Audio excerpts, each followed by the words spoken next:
Malaysia প্রবাসী ভাইগণ, আশা করি আপনারা প্রত্যেকে ভালো আছেন। মালয়েশিয়ায় কলিং ভিসায় আবারও জালিয়াতি।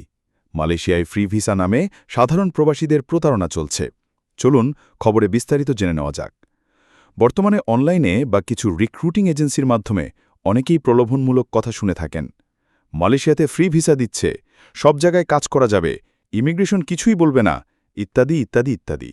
কিন্তু দুঃখজনক বাস্তবতা হল, মালয়েশিয়াতে ফ্রি ভিসা বলতে কোনো কিছুই নেই। এটি নিছক একটি মিথ্যা প্রতারণামূলক প্রচারণা, যার ফাঁদে পড়ে বহু বাংলাদেশি শ্রমিক প্রবাসে গিয়ে বিপদে পড়েছে। মালয়েশিয়ার নিয়ম অনুযায়ী যে কোনো শ্রমিক বা কর্মী একটি নির্দিষ্ট কোম্পানির অধীনে ভিসা পান, অর্থাৎ একজন কর্মী শুধুমাত্র সেই কোম্পানিতে কাজ করতে পারবেন যার নামে তার ভিসা ইস্যু হয়েছে। ভিসা সাধারণত জেনারেল ওয়ার্কার বা কনস্ট্রাকশন ওয়ার্কার ধরনের হয়, যা নির্দিষ্ট খাত বা কাজের ধরন অনুযায়ী সীমাবদ্ধ। অন্য কোম্পানিতে কাজ করা বা ভিসার বাইরে গিয়ে কাজ খোঁজা সম্পূর্ণ অবৈধ এবং এতে ইমিগ্রেশন পুলিশ ধরলে জেল জরিমানা বা দেশে ফেরত পাঠানোর মতো ভয়াবহ পরিস্থিতি মুখোমুখি হতে হবে। যখন মালয়েশিয়াতে কলিং ভিসা চালু হয় বা অবৈধদের বৈধ করার সুযোগ আসে, তখন কিছু লোকাল কোম্পানি বা বাংলাদেশি এজেন্ট বা দালালদের যোগসাজশে বড় আকারের প্রতারণা চালু হয়ে যায়। যেমন সেখানে ২০ জন লোকের প্রয়োজন, সেখানে তারা ভিসা নিয়ে আসে ৮০ থেকে ১০০ জনের। ফলাফল, কোম্পানির প্রয়োজন ২০ জন, বাকি সবাইকে কাজ না দিয়ে তারা ফেলে রাখে। অনেক সময় বলা হয় নিজেদের কাজ নিজেরা খুঁজে নিন, আবার কারো কারো পাসপোর্ট ভিসা আটকে রেখে অতিরিক্ত টাকা দাবি করা হয়।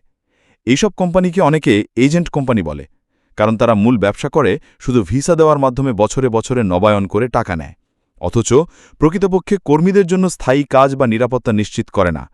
নবায়ন না হলে ওই কর্মী হয়ে যাবে অবৈধ, যার ফলাফল আরও ভয়ঙ্কর। যেহেতু খুব শীঘ্রই আবার কলিং সুবিধা চালু হচ্ছে, আমাদের প্রবাসীদেরকে সতর্ক হতে হবে। আমরা দেখতে পাচ্ছি যে কলিং ভিসার আলোচনা প্রায় কনফার্মস এর দিকে। ইতিমধ্যে নানা জল্পনা কল্পনা চলছে। এই সময়ের বেশিরভাগই দেখা যায় এই ভুয়া ফ্রি ভিসার বিজ্ঞাপন বা দালালের প্রলোভন এবং প্রতারণা বেড়ে যাবে। যারা এখনই সতর্ক না হবেন, পরে কিন্তু তারা কাগজবিহীন, পাসপোর্টবিহীন বা অবৈধ হয়ে পড়ে যাবেন ভয়াবহ বিপদে।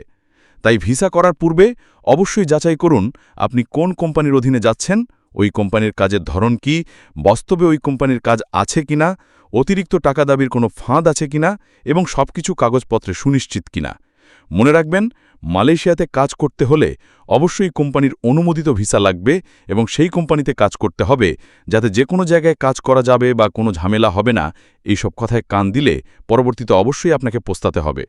প্রতারিত হওয়ার আগে নিজে সচেতন হন এবং অন্যকেও সচেতন করুন। দয়া করে আমাদের সকল প্রবাসী ভাইদের সাথে এখনই শেয়ার করে সবাইকে এই গুরুত্বপূর্ণ খবরটি জানার সুযোগ করে দিন।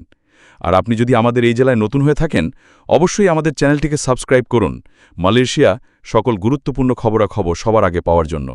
ধন্যবাদ সবাইকে।